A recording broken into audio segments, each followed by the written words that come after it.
योगेश शर्मा द्वारा नगर परिषद के ठेकेदार विशाल भाटिया पर बीते दिन आजाद नगर में एक सड़क निर्माण में लापरवाही बरतने के आरोप लगाने के बाद अब ठेकेदार ने मीडिया के समक्ष अपना पक्ष रखा है।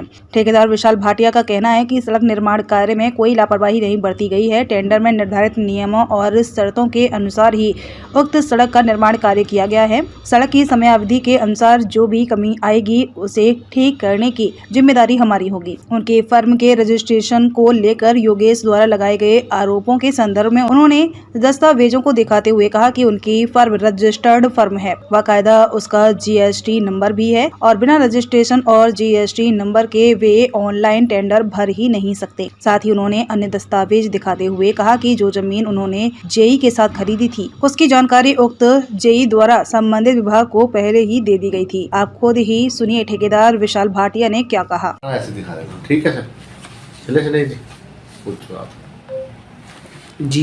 क्या बताएंगे सर, योगेश शर्मा ने एक बार फिर आरोप लगाए हैं, सड़क पर सवाल उठाए हैं, फर्म को भी चैलेंज किया आपकी। वो मेरा पत्रकार बंधुओं से यही निवेदन है। मैंने कल भी एक बार रिक्वेस्ट करी थी कि चलो आप खबर स्थापित करने के लिए आ गए हैं तो मैं कुछ चीज़ें आपके लिए बताना चाहता हूँ। जिस सड़क पर कल योगेश जी गए हैं उस सड़क की हमारा जो अनुमान था कि 375 मीटर की उसकी लेंथ थी और इस रोड का नाम था G Saini house to Ashwini Gautam in ward number 27। उसके उपरांत ये कोई भी सड़क बढ़ती है तो बाकायदा उसका एस्टीमेट जो हमारे जेई है महेंद्र सिंह जी उन द्वारा तैयार किया गया था। अब एस्टीमेट का काम बनाने का अभियंता का होता है, ना कि ठेकेदार का। हमें तो जो कार्य सरकार की ऑनलाइन पारदर्शी प्रणालिता है उसके अंतर्गत हम अपने टेंडर डालते हैं। तो अब जितना हमारे पास काम होगा, यदि आप ही बताओ भाई साहब, कोई हमें एक मकान बनाने का ठेका देगा, मैं 2 मकान तो बना देता हूँ। सरकार के नियम कानून कायदे मापदंड होते हैं। अब इन्होंने 300 मीटर छोड़े जाने की बात कही है, वो 300 मीटर जो छोड़ा गया है वो क्या उस टेंडर के अंदर नहीं था? हमारे टेंडर में मैंने भाई साहब भी आपको दिखाया था। इस सड़क का नाम सैनी हाउस टू, जब ये बाकायदा नाम लिए जाते हैं इसमें, ठीक है, सैनी हाउस टू अश्विनी गौतम। यदि उस दौरान इस सड़क के बीच में यदि ये सड़क ना बनी हो तो आप हमारे को जिम्मेवार ठहरा सकते हैं। अब बात आ जाती है दूसरी जी, उन्होंने कहा जी मापदंडों का ख्याल नहीं रखा जाता। इसके बाकायदा काम चलते उपरांत और काम होने के बाद ये बाकायदा इसकी सैंपलिंग जो कि जिसमें एक थर्ड पार्टी भी इन्वॉल्व होती है। ये मौके पर अधिकारी जो आप फोटो में देख रहे हैं इसका सैंपल कलेक्ट करके कहाँ भेजते हैं हमें नहीं पता। अगर हमारा सैंपल पास होएगा तो हमें पेमेंट की अदायगी हो जाएगी, तो फेल होगा तो हमारी पेमेंट की अदायगी। उसके उपरांत अब ये हम वहाँ जब काम करते हैं तो कुछ लोगों से हम इनसे बाकायदा, मैंने पीछे एक 5 आदमियों कमेटी बनवाई थी वहाँ गली में कि यदि ये 5 आदमी इन कार्यों की लिखित रूप से देंगे उसके उपरांत ही हमारी बिल की अदायगी। अब एक कुछ मुद्दे उठाना चाहते हैं बार बार, मुझे इनकी मनसा नहीं समझ आती कि किन मुद्दे उठाए जा रहे हैं। अभी इनके अपने वार्ड में कुछ कार्य है कई वर्षों से पूर्व पड़े हैं। तो पीछे इन्होंने एक वीडियो भी वायरल करा था कि एक सड़क पड़ी है, तो क्या इन्होंने वो वेरीफाई करी कि मेरी वार्ड की कितनी सड़कें पड़ी हैं कितनी नहीं पड़ी हैं? उन चीज़ों के बारे में इन्होंने कभी पब्लिक के संज्ञान में लाया क्या? वो भी तो वार्ड, अभी मैंने सड़क सेक्टर 3 की मेरे ख्याल 15 दिन विधायक ने मुहूर्त किए थे, हुए होते तो पीछे मायने की वजह से थोड़ा काम डिले हो गया, तो उसमें पूरी राजनीति होगी। वो तो 2-3 सालों से जो सड़कें पड़ी हैं क्या उसके बारे में इनको कोई ज्ञान नहीं है? एक सड़क जो अक्सर टूट जाते थे, कल योगेश शर्मा ने जब प्रेस वार्ता की तो उन्होंने एक सड़क दिखाई, उस सड़क से मतलब सड़क उखड़ रही थी। क्या मतलब उसमें कई निर्माण कार्य में कमी थी, मटेरियल में कमी थी, क्या कमी थी? जो ये सड़क का जो इन्होंने कल, मुझे नहीं पता इन्होंने क्या दिखाया, बाकी जो एक सड़क होती है जिसमें हमारा 10 लाख से ऊपर का टेंडर होता है उसमें 3 साल की एक डिफेक्ट लाइफ पीरियड होता है फ्री ऑफ कॉस्ट, जिसमें विभाग द्वारा कोई अदायगी नहीं की जाती, जिसमें सारा 3 साल तक उसको ठेकेदार को ही मेंटेन करना होता है। अभी आपने देखा होगा पीछे पलवल रोड पे क्या हालत हुई थी दलदल की वजह से उस सड़क में, क्योंकि हुड्डा द्वारा नाला बनाया गया था वो 10-15 साल पुराना था, वो नाला डेड था, परंतु पानी रुकने के कारण वो सड़क टूटी। उसके उपरांत हमने फिर पैच लगाए, अभी केडीबी रोड भी पैच लगाए थे, फिर हो गए। अभी सेक्टर 3 और 4 की डिवाइडिंग पे भी आज मेरे को एक बख्शी जी ने व्हाट्सएप किया, किसी बंदे ने कहा भी तो अभी 1-2 दिन में जैसे बारिश का धूप खिलेगी तो इनके पैच लगा दिए जाएंगे। इसकी हमारे को कोई सरकार अलग से अदायगी नहीं करती। मतलब जो सड़क बनती है उसकी जैसे ये सड़क बनी हुई जिसकी कल बात हुई, इसकी उम्र कितनी है? 3 साल 5 साल? ऐसे है जो छोटे कार्य होते हैं 10 लाख से ऊपर, 10 लाख तक के कार्य होते हैं तो उनकी डिफेक्ट लायबिलिटी 1 साल की, जो 10 लाख से ऊपर होते हैं उनकी 3 साल की हमारा डिफेक्ट लायबिलिटी। यानी उस टाइम पीरियड में कहीं से भी सड़क टूटती है, खराब होती है तो हाँ, वो तो 100% ठेकेदारी की जिम्मेवारी होती है। उसका कोई अलग से फ्री ऑफ कॉस्ट रिपेयर करके देगा जी उसका कोई डिपार्टमेंट अलग से चार्ज नहीं दिया जाता है।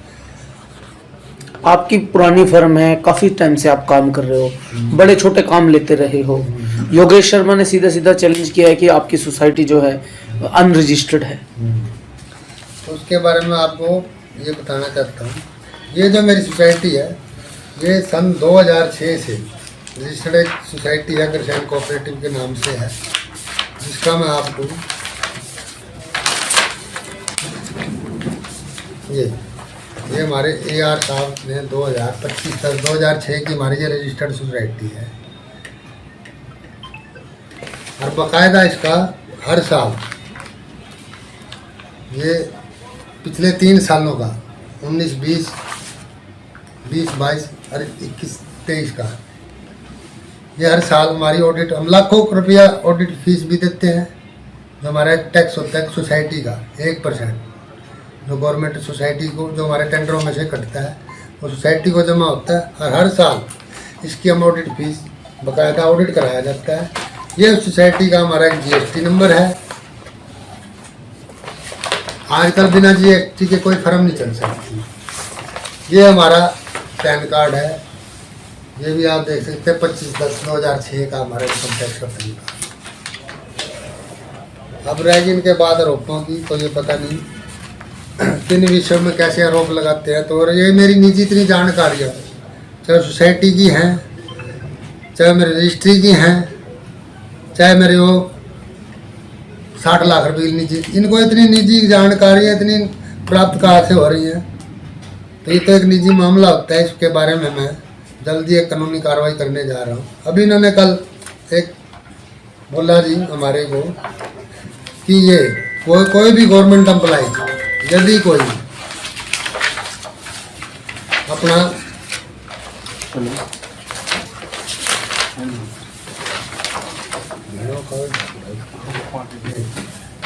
कोई भी गवर्नमेंट एम्प्लॉय 10 रुपए की भी चीज़ लेता है तो अपनी जानकारी सरकार के साथ साझा करा जाता है। जो न्यायालय द्वारा जो ये जिसकी 1 करोड़ रुपए की कीमत दिखाई जा रही है, ये आप 7.5 लाख रुपए की टोटल 3 कनाल जमीन की एक वैल्यू है। बाकायदा उसने 7/11/2023 को अपने जो इनका बॉस होता है, इनका एक्शन होता है, उसको इसने सूचना प्रदान की है। और उसके उपरांत